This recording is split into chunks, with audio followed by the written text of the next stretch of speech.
Good luck thanks. Sadako was born to be a runner. Her mothers always said that Sadako hated learning to run before she could walk. One morning in August 1854, Sadako ran outside into the street as soon as she was dressed. The morning sun of Japan touched brown highlights in her dark hair. There was not a speck of cloud in the blue sky. It was a good thing. Sadako was always on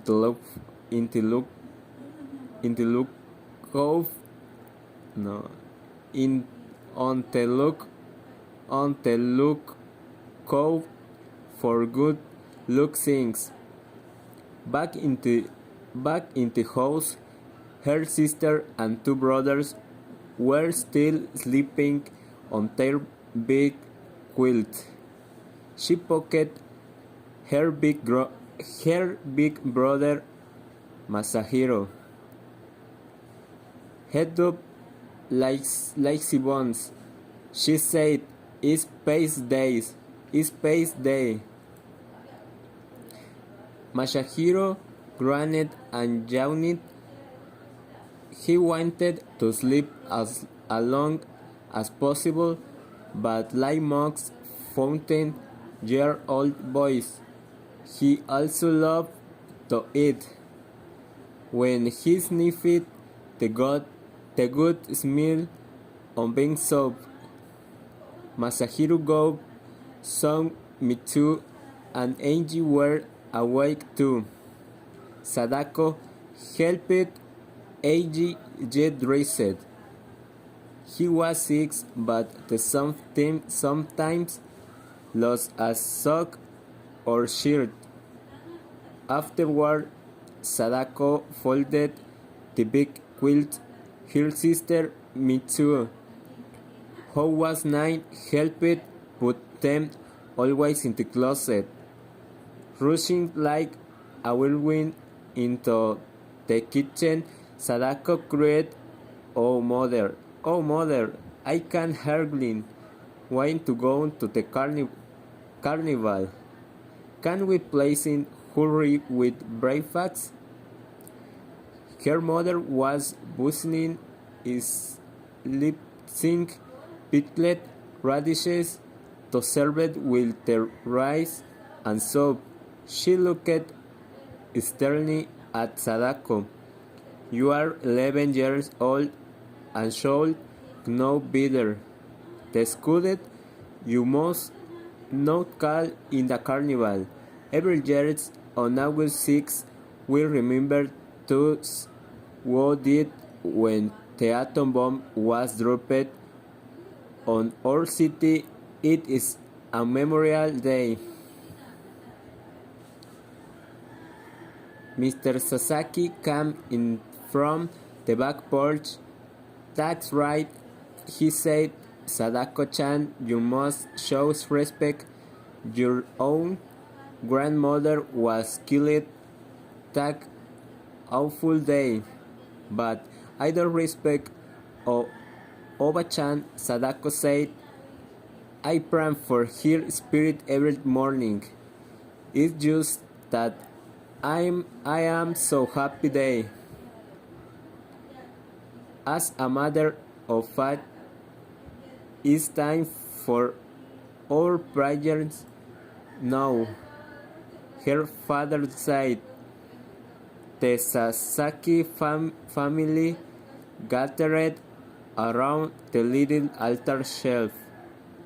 Oba-chan's picture was there in a gold frame. Sadako looked at the ceiling and wondered if her grandmother's spirit was floating somewhere above the altar. Sadako-chan, Mr. Sasaki said sharply. Sadako quickly bowed her head. She fingered a wrinkled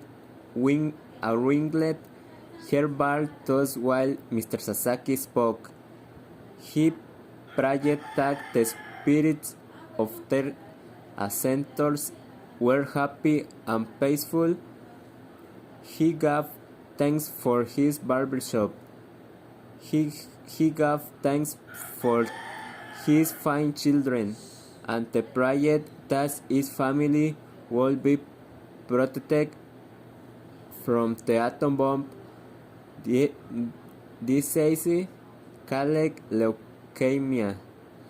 Many still died from the disease called leukemia. Many still died from the disease, even though the atom bomb had been dropped on Hiroshima 9 years before. It had filled the air with radiation, a kind of poison that stayed inside people for a long time. At breakfast, Sadako noisily gulped down her soup and rice. Masahiro began to talk about girls who ate like hungry dragons, but Sadako didn't hear his teasings. Her tongues were dancing around the past days of last year. She loved the crowds of people, the music, and fireworks. Sadako could still taste the spoon cotton candy. She finishes breakfast before anyone else. When she jumped up, Sadako almost knocked the table over. She was tall for her age, and her long legs always seemed to get in the way. "Come on, Mitsu-chan," she said. "Let's wash the dishes so that we can go soon." When the kitchen was clean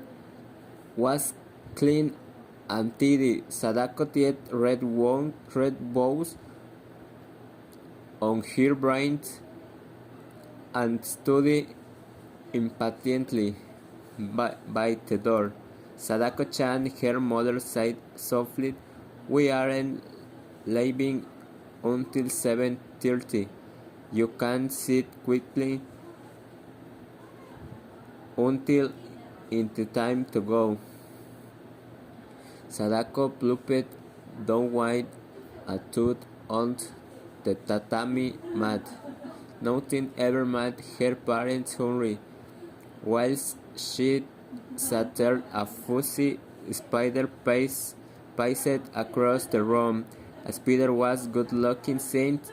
Now Sadako was sure the day would be wonderful. She cupped the insect in her hands and carefully set it free outside. "That's silent," Masahiro said. "Spiders don't really bring good luck. Just wait and see," Sadako said gaily. Good luck signs. Sadako was born to be a runner. Her mother always says that Sadako had learned to run before she could walk. One morning in August 1954, Sadako ran outside into the street and shone as she was dressed. The morning sun of Japan touched brown highlights into her dark hair. There was not a speck of cloud in the blue sky. I was a gong saying. Sadako was always on the lookout for good luck sayings. Back in the house, her sister and two brothers were still sleeping on their bed quilts. She poked her big brother Masahiro. "Get up, Likes bones, she said it's space days. Masahiro grinded and yawned. He wanted to sleep as long as possible, but like most 14-year-old boy, he also loved to eat.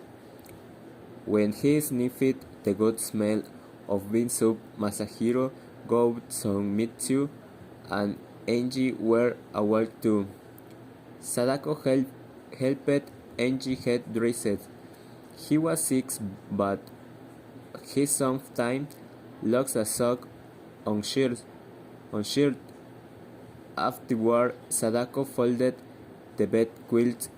Her sister Mitsu, who was 9, helped put them away in the closet.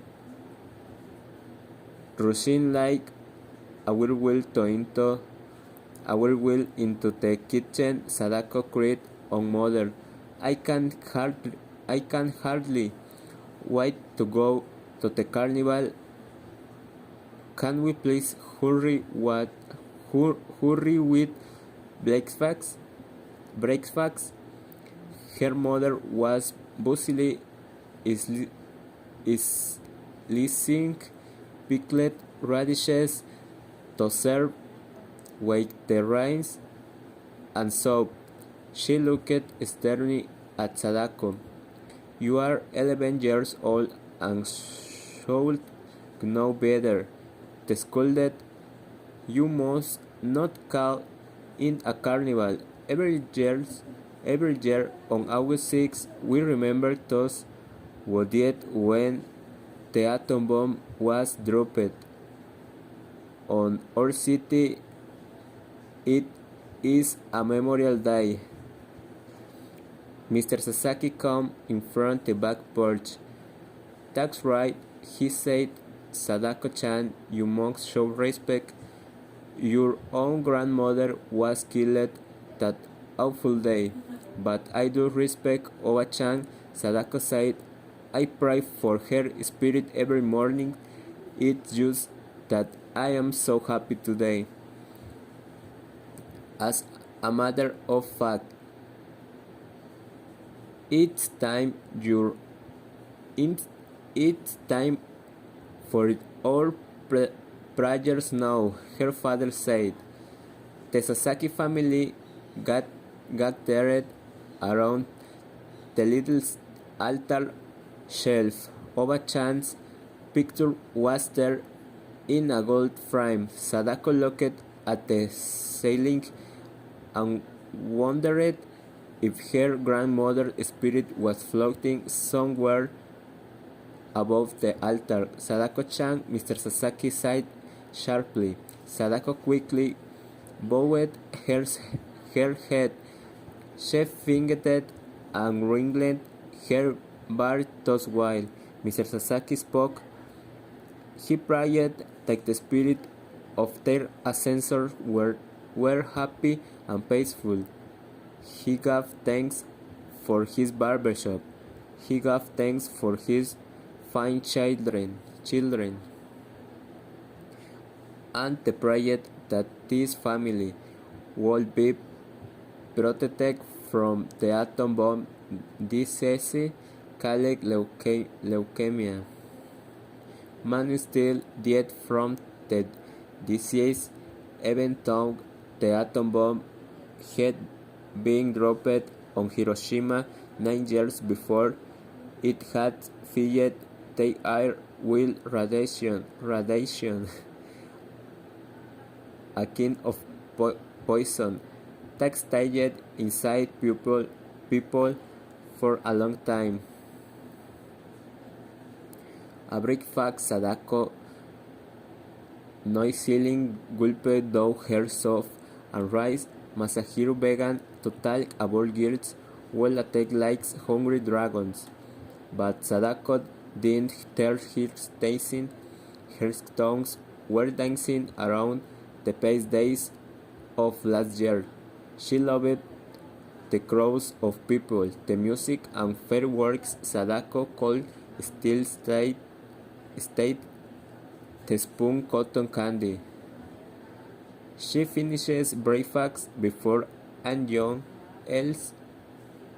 When she jumped up, Sadako almost knocked the table over. She was tall her for her age, and her long legs always seemed to get in the way. "Come on, Mitsu-chan," she said. "Let's wash the dishes so that we can go some." When the kitchen was clean and tidy, Sadako tied red bows on her braids and stood impatiently by the door. "Sadako-chan," her mother sighed softly, "we aren't leaving until 7:30. You can sit quickly until it is time to go." Sadako pupiled downwind a thought on the tatami mat. Nothing ever made her parents hungry. While she sat there, a fuzzy spider passed across the room. A spider was a good luck sign. Now Sadako was sure the day would be wonderful. She cupped the insect in her hands and carefully set in front sight. "Tak silent," Masahiro said. "Spiders don't really bring good luck. Just wine and see," Sadako said gaily.